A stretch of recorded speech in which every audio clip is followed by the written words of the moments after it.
Em 10 de junho de 1940, o ditador italiano Benito Mussolini finalmente juntou-se a Hitler na guerra contra a Grã-Bretanha e a França. A invasão italiana na Riviera Francesa, 2 dias antes da rendição da França, não progrediu muito, mas como fruto da vitória, Mussolini garantiu a ocupação dessa região.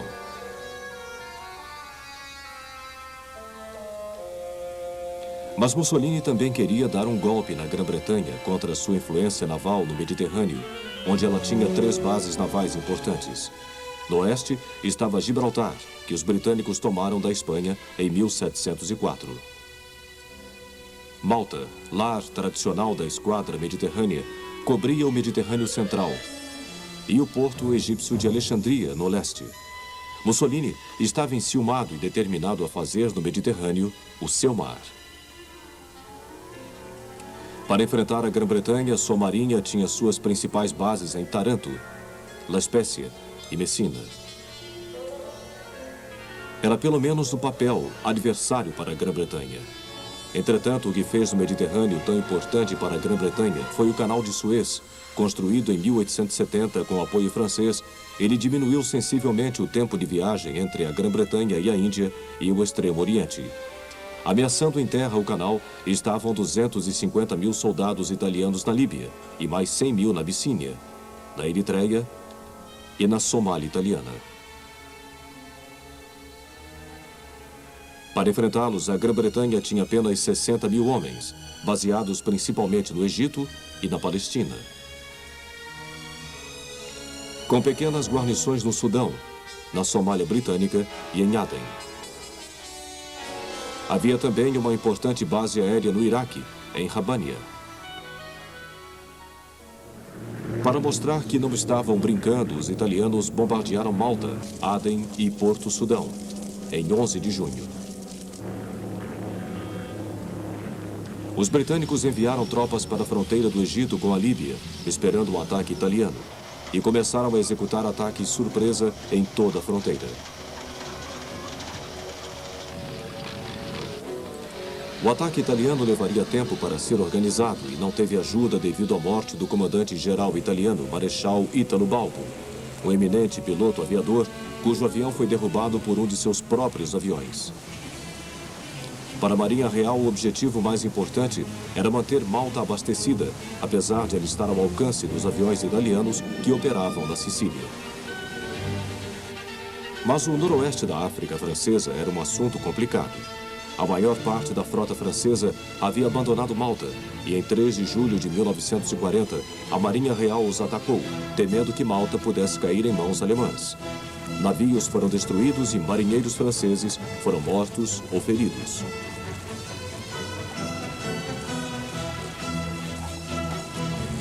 O governo Vichy manifestou seu aborrecimento com isso, bombardeando Gibraltar com a aviação baseada no noroeste da África.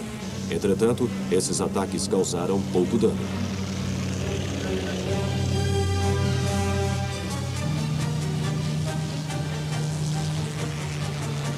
No mar, os italianos começaram a atacar com navios e aviões os comboios de suprimento para Malta. Isso levou a várias batalhas navais.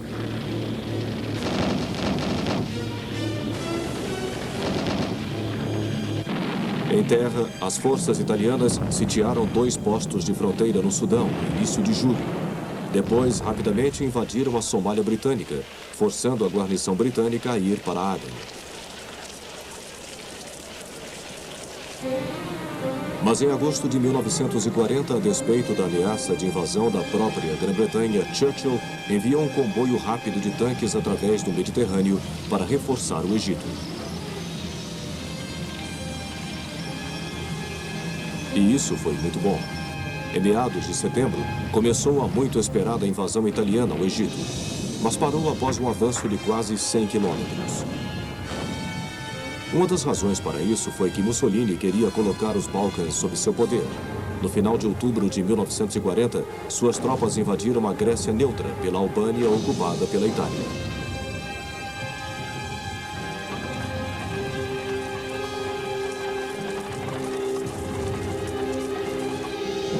Isso foi um erro.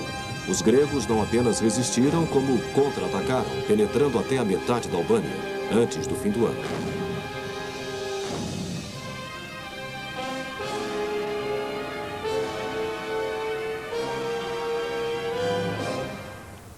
No mar, a luta para manter Malta abastecida continuava enfrentando a oposição aérea e naval italianas.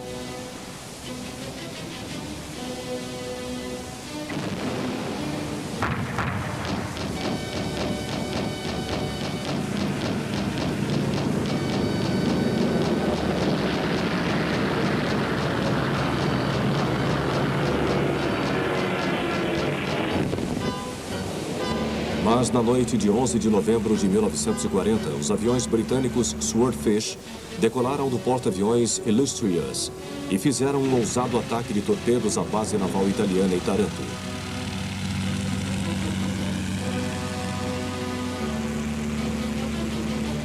Eles danificaram severamente 3 navios. Isso tornou a marinha italiana mais cautelosa, mas os embates navais continuaram. Enquanto isso, no Egito, reforços britânicos haviam chegado da Austrália e da Índia. Foi planejada uma operação para destruir os campos italianos dentro do Egito. Ela foi lançada na noite de 8 de dezembro.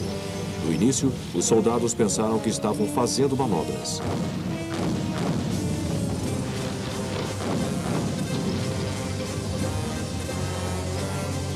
O ataque pegou os italianos de surpresa e em 2 semanas foram mandados de volta para a Líbia.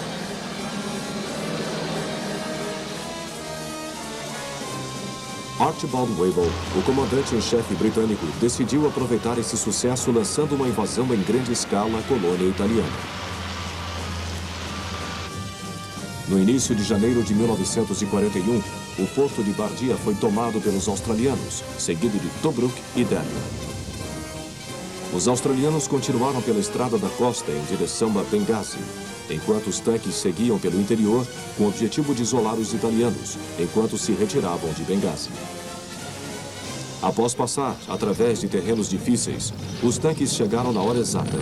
Pressionados pelos australianos pelo norte, os italianos não conseguiram escapar.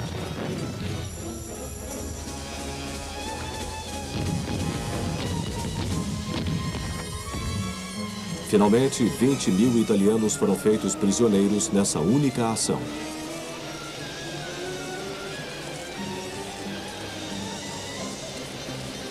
"200 canhões e 120 tanques foram tomados em adição às grandes quantidades de armamento e 110.000 prisioneiros capturados desde o início da ofensiva. Foi uma vitória espetacular, mas que teve uma vida curta. Wavell já estava conduzindo uma campanha paralela no sul, com o objetivo de remover a presença italiana do leste da África. Isso consistia de 4 avanços em separado. Do Sudão, 2 divisões indianas avançavam para a Eritreia.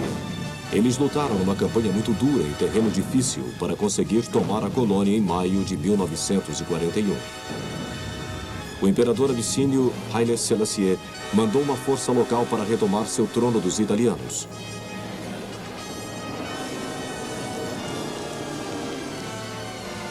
Os homens de Selassie também saíram do Sudão.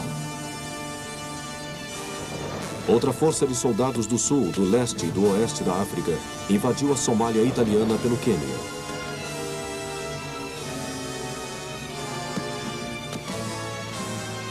Finalmente, vieram soldados de Aden para libertar a Somália britânica. Mas, mesmo enquanto se desenrolavam essas campanhas, as pequenas e muito espalhadas forças de Wavell estavam sendo ainda mais exigidas. O olhar de Churchill estava na Grécia e em sua luta contra os italianos. Em março de 1941, ele ordenou que Wavell enviasse forças para ajudar esse novo aliado. A força britânica na Líbia estava seriamente enfraquecida agora que uma nova ameaça estava surgindo. Hitler havia despachado uma pequena força alemã sob o comando do general Erwin Rommel. Ele tentava tirar vantagem do enfraquecimento britânico e, a despeito das objeções italianas, rapidamente reuniu suas forças na fronteira cirenaica.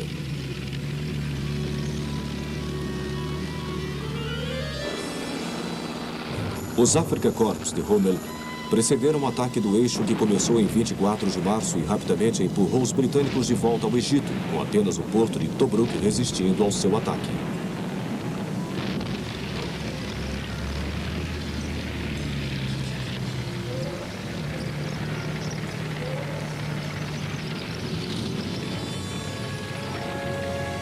O pior ainda estava por vir.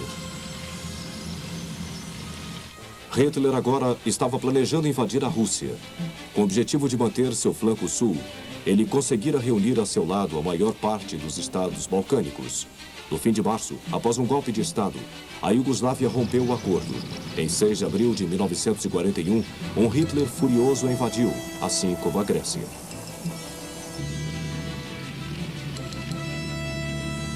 Esta era uma clássica campanha Blitzkrieg, rápida e decisiva.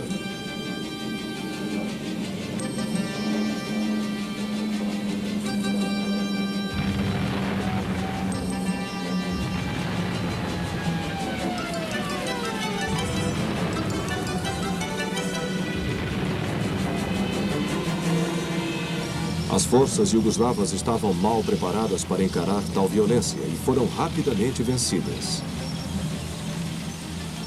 Os alemães entraram na capital Belgrado em 12 de abril e a Iugoslávia se rendeu 5 dias depois. A Grécia resistiu um pouco mais, com o contingente britânico tendo que ser retirado pela Marinha Real. Na realidade, a única saída para os britânicos era o mar. O almirante Sir Andrew Cunningham conseguiu em 28 de março levar a frota italiana para a batalha fora do Cabo Matapan, enquanto eles tentavam interceptar os comboios britânicos para a Grécia.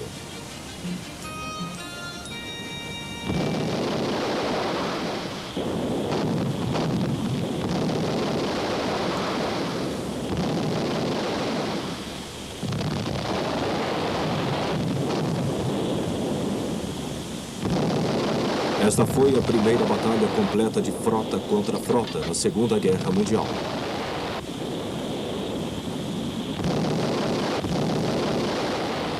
Os britânicos afundaram 3 cruzadores e danificaram um navio de guerra.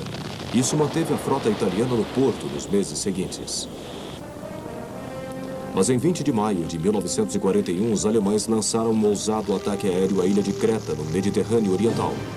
As tropas britânicas estavam estacionadas lá desde novembro de 1940 e os homens retirados da Grécia haviam ajudado a formar a guarnição.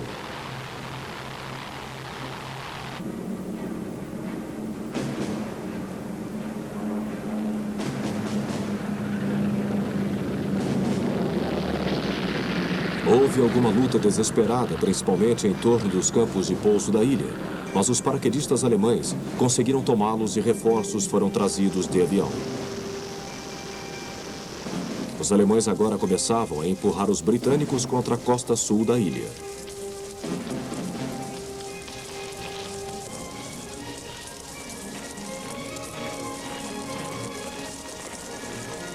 A retaguarda britânica era incapaz de segurar o avanço alemão por muito tempo. Apesar de eles terem resistido, ações pesadas estavam continuamente cercados.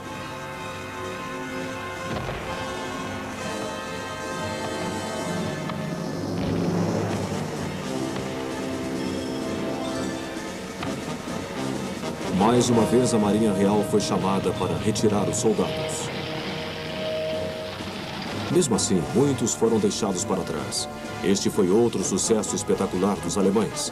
Mas a perda de aeronaves de transporte significava que nunca mais tentariam outro ataque aéreo em grande escala. A perda de Creta e o fato de que a Luftwaffe estava agora unida aos italianos atacando Malta significava que os comboios britânicos não poderiam continuar passando pelo Mediterrâneo. Eles teriam que contornar o Cabo da Boa Esperança no sul da África.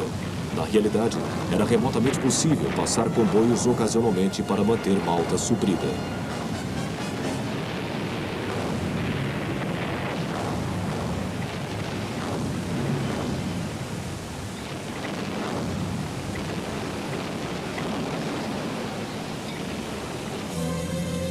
Longe dali, Wavell teve que dominar uma revolta no Iraque que ameaçava a base aérea de Rabania. E em junho de 1941 invadiu a Síria francesa de Vichy. Isso foi provocado pelo temor que a Luftwaffe pudesse se estabelecer ali. Foram necessárias 5 semanas de luta pesada para dominar os franceses de Vichy.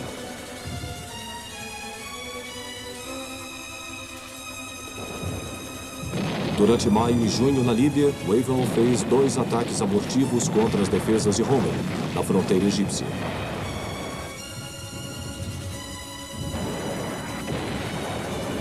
Sua incapacidade de penetrar e levantar um cerco a Tobruk, que continuava a resistir, provocou a substituição de Wavell por Sir Claude Auchinleck.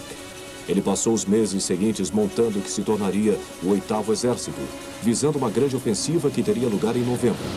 Isso aconteceu a despeito do fato de que Churchill sempre o pressionava a atacar mais cedo.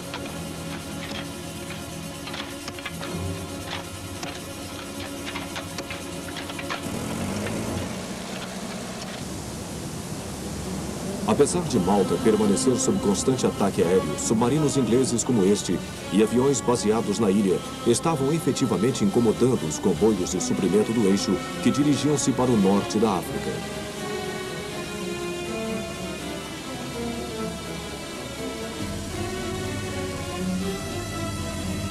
A ofensiva de Auchinleck, muito esperada e chamada Crusader, começou em 18 de novembro de 1941.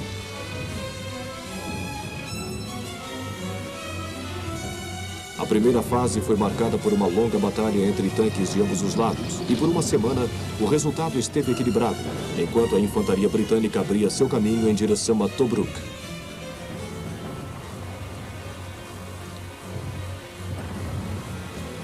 Em certo momento, os blindados britânicos estiveram ameaçados. Foi quando Rommel atacou maciçamente sua retaguarda antes de ser forçado a retroceder.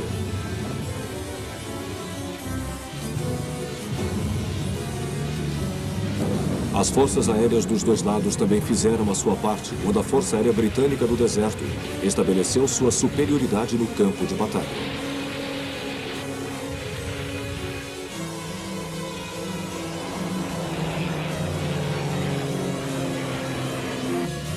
Finalmente, por falta de combustível, Rommel foi forçado a retroceder.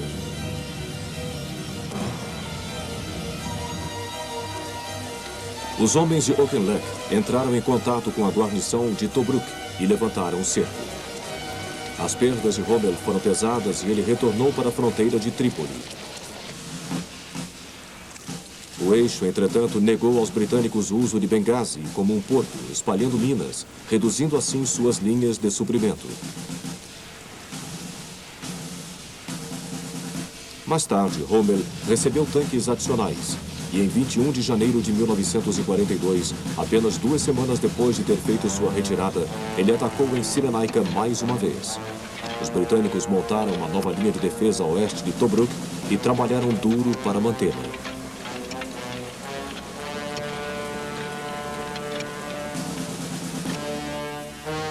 Havia agora um debate sobre a estratégia no campo do eixo. Rommel queria pressionar no canal de Suez e colocou suas forças convenientemente.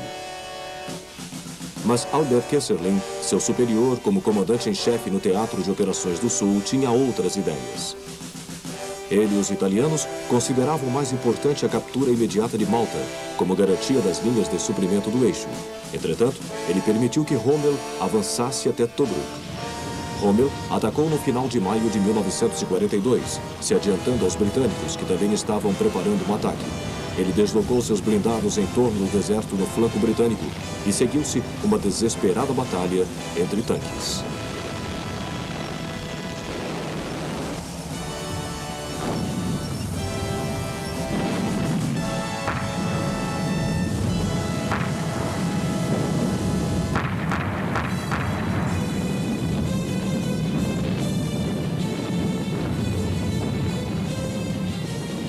Após 3 semanas de luta intensa, os britânicos começaram a cair.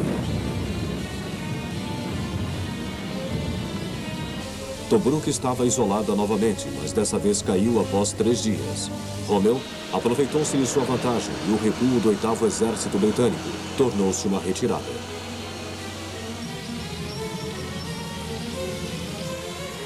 Auchinleck tornou a encarar seu adversário em Al-Alamein, a última posição defensável antes do canal de Suez.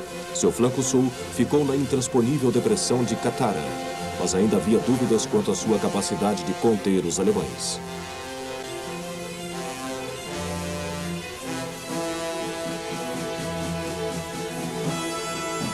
Tal era a preocupação britânica que a frota do Mediterrâneo deixou Alexandria em direção ao porto libanês de Beirut.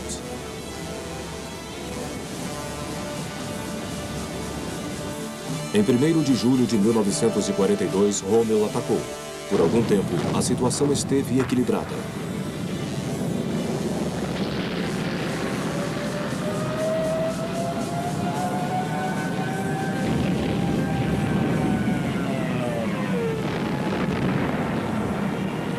Mas os soldados do eixo estavam cansados após 5 semanas de luta intensa e havia pouco combustível. Assim, o 8º Exército Britânico estava capacitado a conter o ataque. Os britânicos agora tentavam passar através das defesas do eixo. Durante quase todo o mês de julho, os dois lados atacaram um ao outro como 2 boxeadores exaustos, até que finalmente se retiraram para seus cantos, muito cansados para continuar. Enquanto isso, Malta continuava resistindo, uma sempre crescente perda de navios britânicos no esforço constante de manter a ilha suprida.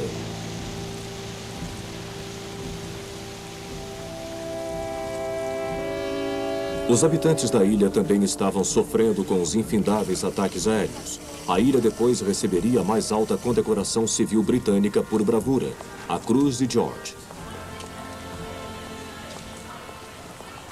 Preocupado com a situação, Churchill agora visitava o Egito para tratar pessoalmente de todos os assuntos. Ele decidiu que uma mudança na liderança era necessária. Auchinleck foi substituído por uma nova equipe. O general Sir Harold Alexander comandaria o teatro de operações e o general Bernard Montgomery assumiria o comando do exausto e desgastado 8º Exército. Monty, como era apelidado, logo impôs em seus homens sua personalidade positiva e dinâmica. Ele declarou que não haveria mais retiradas. Avisado pela Ultra, a equipe britânica de decodificação dos códigos alemães ultra-secretos, chamados Enigma, de que Rommel iria atacar de novo no fim de agosto, Montgomery facilmente o repeliu na Batalha de Alenhalfa.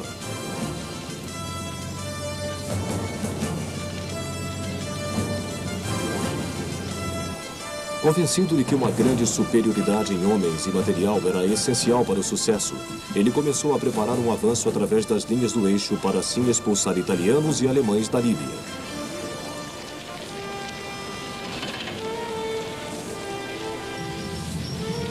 Na noite de 23 de outubro de 1942, o 8º Exército foi colocado em suas posições de batalha. Cada homem sabia exatamente qual seria sua parte na batalha. Esse era o estilo de comando de Montgomery.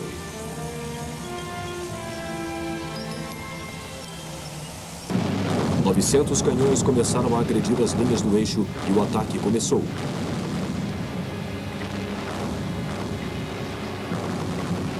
Incapaz de contornar as defesas do eixo, o 8º Exército só poderia atacar frontalmente.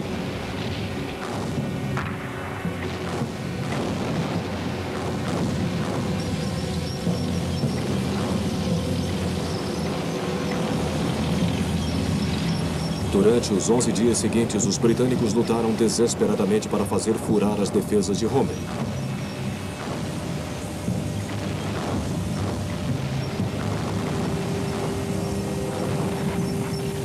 As baixas aumentavam nos dois lados.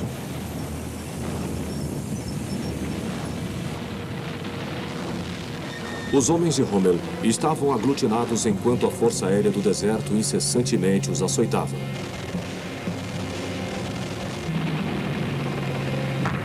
A pressão britânica era intensa e, finalmente, em 3 de novembro, Rommel foi forçado a recuar, com a maior parte de seu equipamento destruído.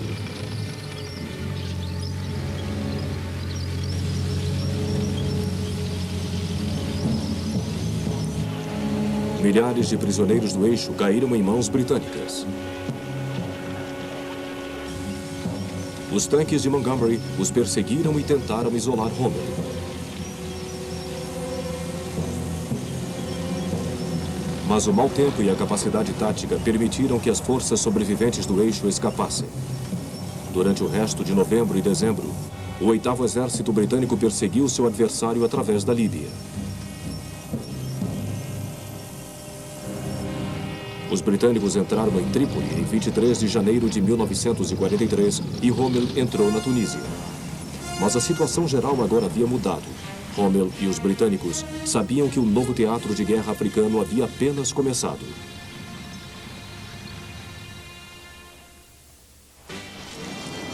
Enquanto os homens do 8º Exército de Montgomery desfilavam em Trípoli para celebrar sua vitória sobre as forças do eixo, não imaginavam que esse seria o último sucesso conseguido pelo exército britânico sozinho.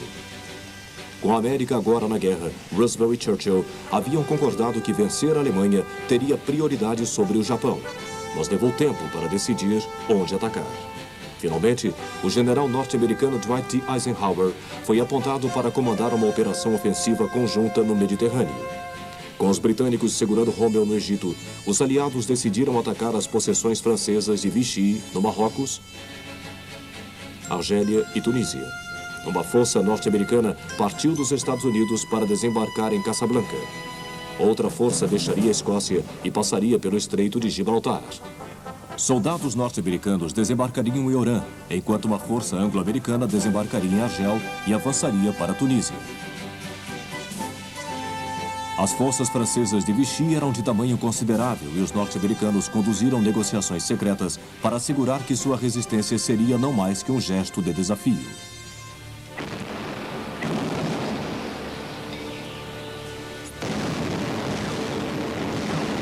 Os desembarques chamados de Torch tiveram lugar em 8 de novembro de 1942, logo depois que Montgomery começou sua perseguição a Rommel. A Torch não foi apenas a primeira operação combinada anglo-americana, mas ela também representou a primeira de muitos desembarques anfíbios aliados.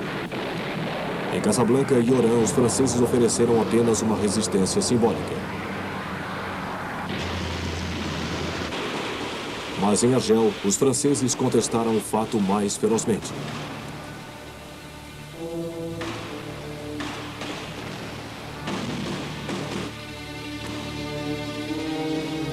Mesmo assim, eles assinaram um armistício após alguns dias.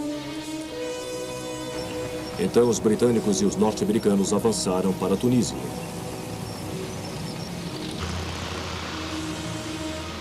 O Torch pegou as forças do eixo de surpresa. Em 24 horas, eles começaram a levar tropas para a Tunísia usando esses aviões ME-323 Gigante, o maior avião cargueiro da Segunda Grande Guerra. Os dois lados agora avançavam um contra o outro e tiveram várias batalhas no terreno montanhoso da Tunísia.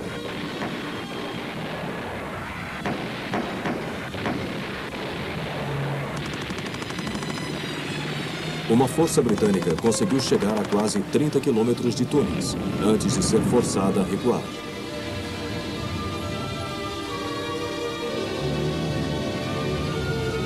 No ano novo, em meio a chuvas e ventos frios, a linha de frente desceu a principal cadeia montanhosa da Tunísia.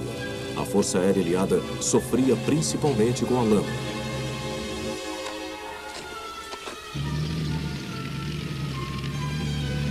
As forças do eixo agora iniciavam uma série de ataques de sondagem. Os veteranos africanos de Rommel agora juntavam-se aos soldados que já estavam na Tunísia. Ele preparou um ataque contra os norte-americanos inexperientes em Kasserine para tirar os aliados do oeste da Tunísia.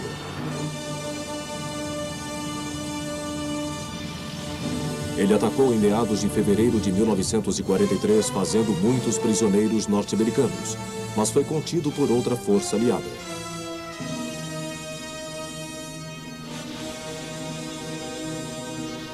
O 8º Exército de Montgomery agora entrava na Tunísia pelo leste, abrindo assim outra frente.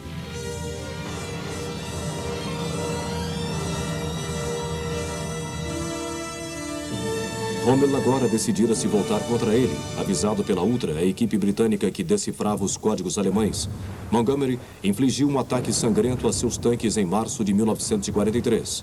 Rommel, agora abatido, deixava o norte da África. Na Tunísia Ocidental, britânicos e norte-americanos do 1º Exército continuavam a batalha. Eles agora recebiam a adesão de uma tropa francesa. Enquanto isso, Montgomery preparava-se para atacar a formidável linha Maret. As forças aliadas preparavam o caminho, atacando as defesas do eixo que cobriam a costa da Tunísia.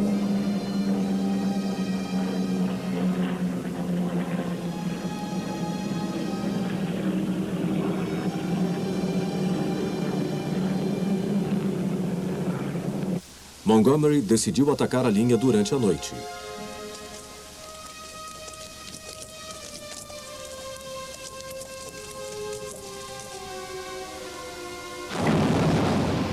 O ataque inicial teve sucesso, mas os tanques alemães do Afrika Korps evitaram o avanço. Precedidos por um ataque aéreo, os tanques de Montgomery conseguiram abrir caminho para contornar a linha Barrett. Mas foram incapazes de evitar a fuga de seus velhos adversários do deserto.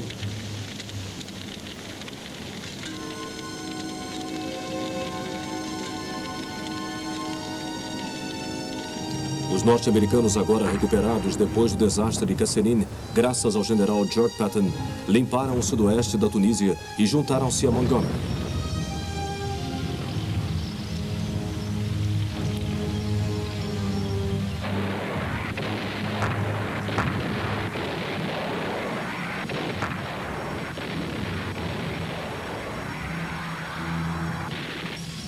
O 8º Exército Britânico continuou a avançar em direção ao norte. As forças do eixo tornavam-se cada vez mais encurraladas pelos britânicos, franceses e norte-americanos do 1º Exército que os continham no oeste. Enquanto Montgomery pressionava pelo sul em direção a Wadi Akarit, a próxima linha de defesa principal. Seus soldados a dominaram com sucesso no início de abril.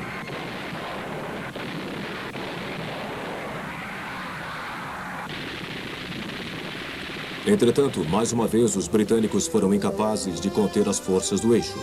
Montgomery avançou para Enfidaville, onde novamente foi forçado a guardar. A ênfase agora estava no 1º Exército para a ofensiva final, que se iniciou em 6 de maio.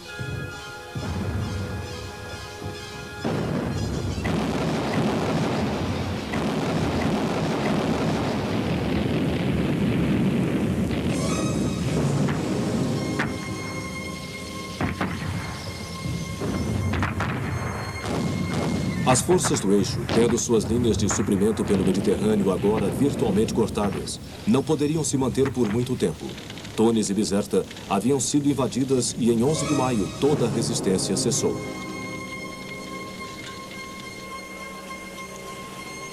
Mais de 200 mil italianos e alemães se renderam. A hora de retomar a Europa finalmente havia chegado.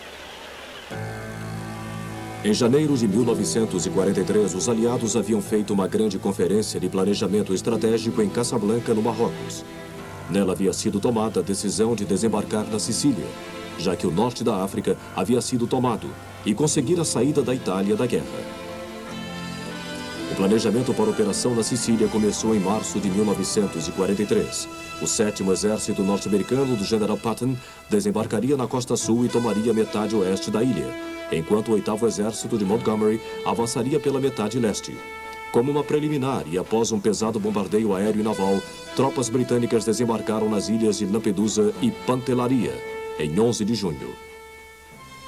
As forças anfíbias navegaram do noroeste da África, Egito e Grã-Bretanha. O desembarque na Sicília começou em 10 de julho.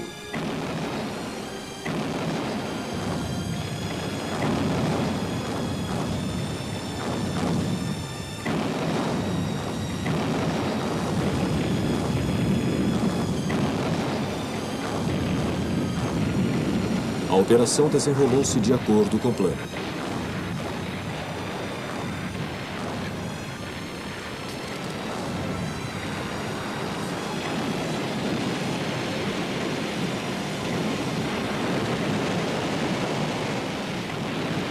As divisões italianas de baixo nível defendiam principalmente a costa, onde foram incapazes de evitar que as cabeças de praia fossem estabelecidas.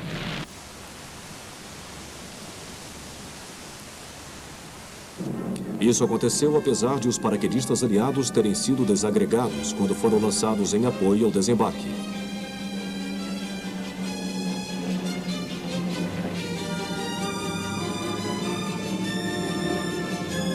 Os aliados agora começavam a avançar para o interior, mas encontraram resistência feroz de 2 divisões alemãs que haviam sido mandadas para a ilha.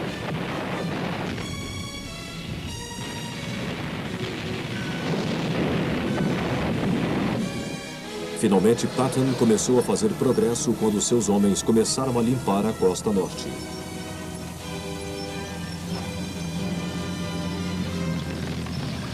Os britânicos, entretanto, tiveram dificuldades em avançar no leste mais montanhoso.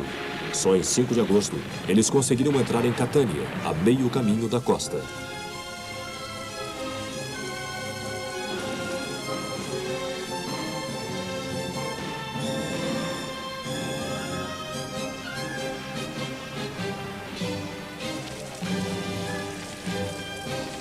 Os aliados, entretanto, foram incapazes de evitar que os alemães escapassem pelo Estreito de Messina para a Itália. Para os italianos, a perda da Sicília foi o último golpe. Mussolini foi deposto e um armistício foi pedido. Kesselring recebeu ordens de Hitler para agir contra a rendição italiana. Mais tropas alemãs foram enviadas às pressas para a Itália, que os aliados agora preparavam-se para invadir. Primeiro, Montgomery teria que cruzar o Estreito de Messina e limpar a ponta da bota italiana. Depois, enquanto desembarcava mais forças em Taranto, o recém-formado 5º Exército, que incluía soldados britânicos, desembarcaria em Salerno. Em 3 de setembro, os britânicos cruzaram o estreito e entraram na ponta da bota italiana. Simultaneamente, os italianos assinaram secretamente um armistício. 6 dias depois, foi publicamente anunciado que o desembarque em Salerno havia acontecido.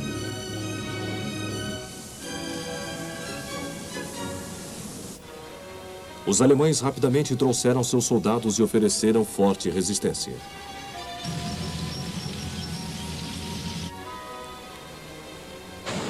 O 5º Exército norte-americano teve que lutar bravamente para garantir a cabeça de praia, enquanto os alemães faziam ferozes contra-ataques.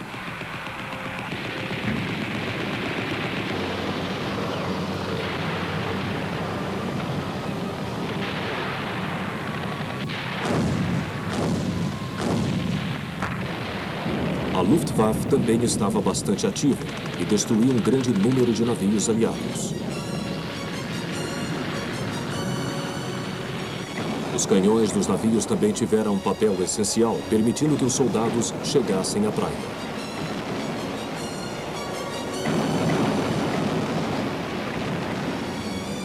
Finalmente, o poder de fogo aliado provou sua superioridade. A cabeça de praia foi expandida e os reforços desembarcaram. Salerno mostrava que os alemães não iriam entregar a Itália sem luta.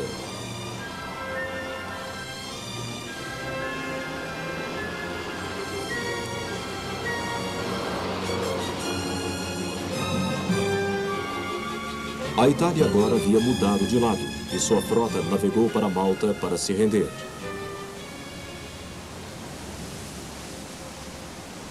Os alemães tentaram evitar que os aliados usassem as forças armadas italianas, desarmando-as. Eles também ocuparam Roma e trouxeram mais soldados pelo norte.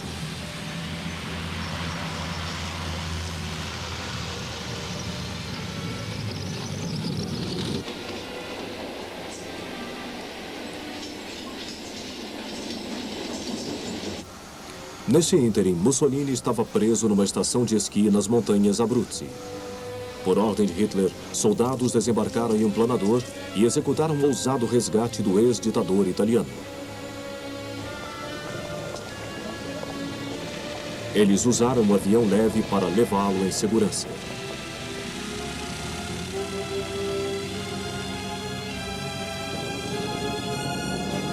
Ele foi levado para o sul da Alemanha para reunir-se com sua família e Hitler. Depois, Mussolini criou uma república fascista, fantoche, no norte da Itália.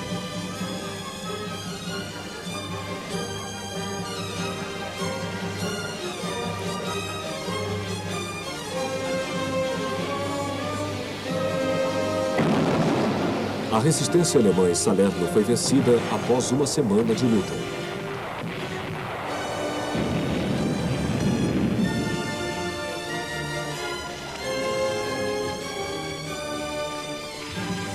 Isso permitiu que o 5º e o 8º Exércitos se reunissem.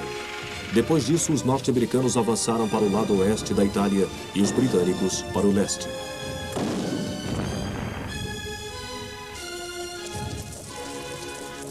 Montgomery e o comandante do 5º Exército, Mark Clark, reconheceram a necessidade de coordenar suas operações. Churchill, entretanto, estava decidido a reentrar nos Balcãs, ocupando as ilhas italianas do Dodecaneso. Os desembarques nelas aconteceram em setembro. A guarnição italiana foi desarmada, mas a falta de apoio aéreo e naval permitiu que os soldados alemães na Grécia rapidamente recapturassem as ilhas.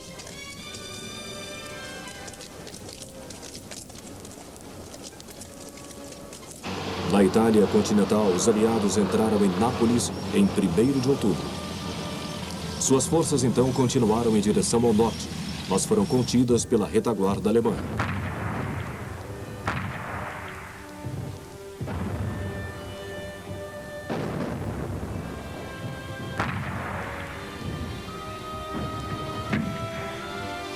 Houve um debate no lado alemão sobre se deviam basear suas defesas no norte da Itália e fazer com que os aliados lutassem pelo país inteiro.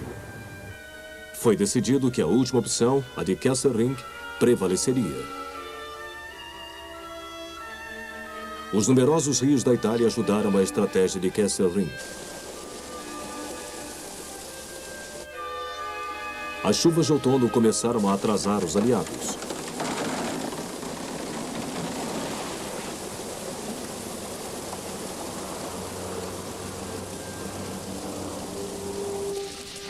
As condições pioravam conforme o inverno se aproximava.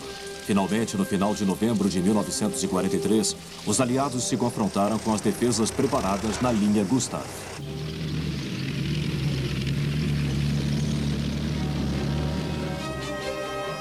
Esta linha cruzava o país a quase 120 quilômetros de Roma. Montgomery pretendia passar por ela no seu lado leste. Mas após uma dura batalha para capturar Ortona, o 8º Exército, agora exausto, foi forçado a parar. A estratégia de Kesselring estava começando a mostrar resultados.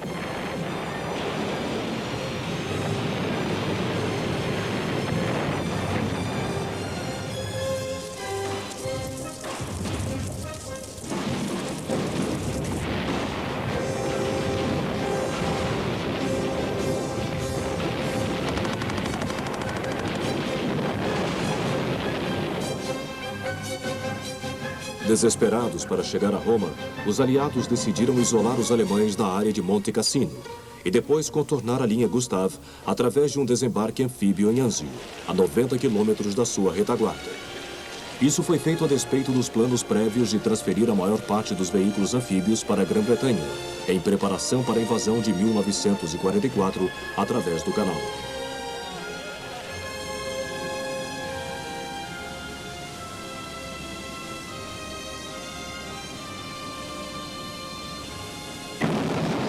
Em 22 de janeiro de 1944, o agora familiar prelúdio de bombardeio naval cobria a aproximação dos veículos de desembarque na costa.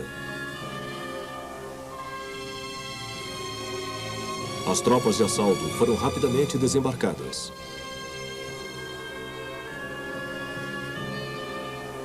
Os alemães foram tomados de surpresa e não conseguiram evitar que os aliados consolidassem sua posição em Anzio.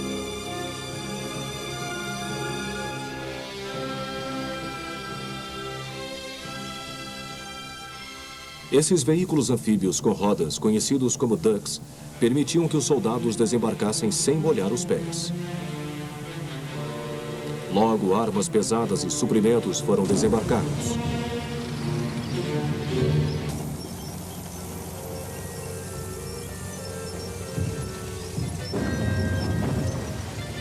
Mas enquanto a força aliada na cabeça de praia rapidamente aumentava, nenhum esforço foi feito para capitalizar o sucesso inicial dos desembarques, avançando para o interior. Enquanto isso, na frente principal, a força expedicionária francesa do general Alphonse Juin recebeu a tarefa de atacar o alto complexo montanhoso de Monte Cassino. Ele iniciou seu ataque 2 dias após o desembarque em Anzio. A inatividade aliada em Anzio deu aos alemães tempo para redistribuir suas forças de modo a erradicar a cabeça de praia.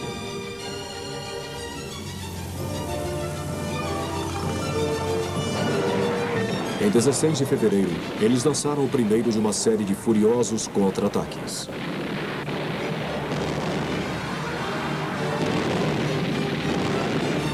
Logo, os aliados estavam sob intensa pressão e o futuro da cabeça de praia foi colocado em dúvida.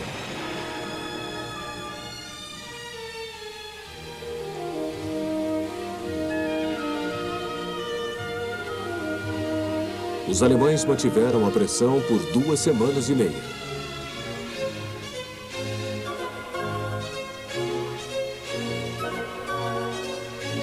Eles infligiram mais de 20.000 baixas nos aliados.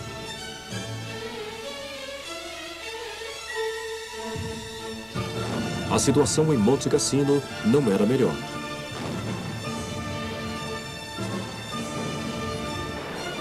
Uma após outra, as tentativas de cerco falharam. Em desespero, as forças aliadas bombardearam o histórico mosteiro em seu pico, acreditando que os alemães o estavam usando como posto de observação. Os paraquedistas alemães que defendiam Cassino permaneceram resolutos sob constante artilharia e bombardeio aéreo.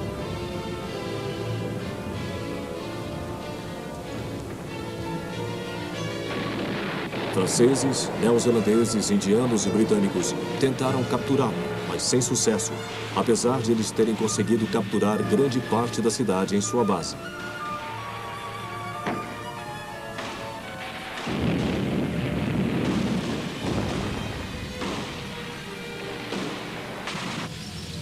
O comando aliado agora tinha feito um novo plano.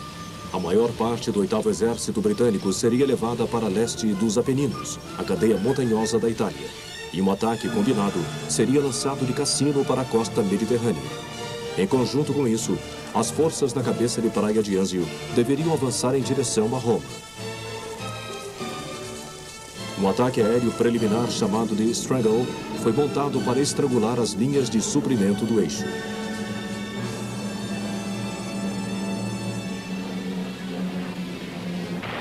O ataque foi lançado na noite de 11 de maio. Dessa vez, os poloneses atacaram Cassino, mas foram contidos. Entretanto, mais ao sul, os franceses penetraram nas montanhas Abruzzi. Kesselring agora ordenava que suas tropas começassem a se retirar da linha Gustav. Os poloneses atacaram Cassino outra vez, que finalmente caiu. E as forças aliadas chegaram às montanhas e se uniram às forças de Anzio. Roma, que havia sido um prêmio ilusório, foi atingida pelos aliados em 5 de junho.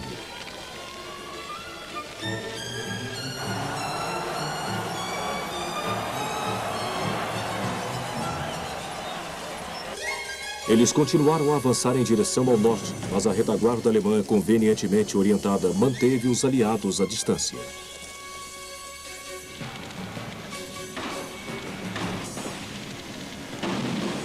A esperança de evitar que os alemães se retirassem para sua linha de defesa seguinte começou a desaparecer.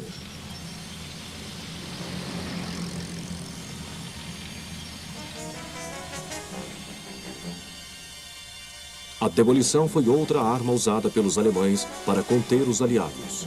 O terreno montanhoso da Itália Central significava que seria fácil bloquear rotas indo em direção ao norte.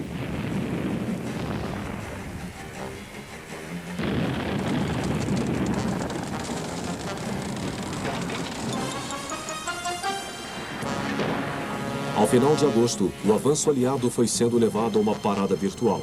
Eles agora encontravam-se encarando outro forte cinturão de defesas, a linha Gothic, a quase 240 quilômetros ao norte de Roma.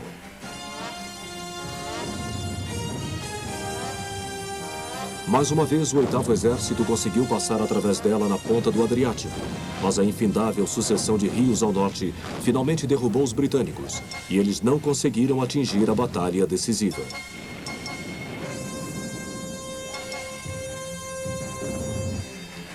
Os norte-americanos bateram suas cabeças contra a linha no ponto em que ela passava através dos Apeninos.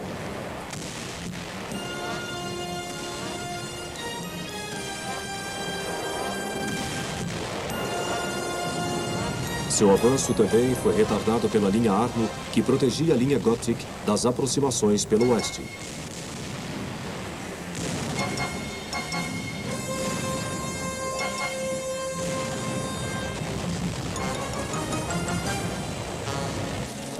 Mais uma vez, o inverno havia chegado à Itália. e a exaustão tomava os exércitos aliados. As tropas estavam conscientes que o foco havia sido apontado para outro lugar, para o noroeste europeu e para as maciças batalhas da frente leste.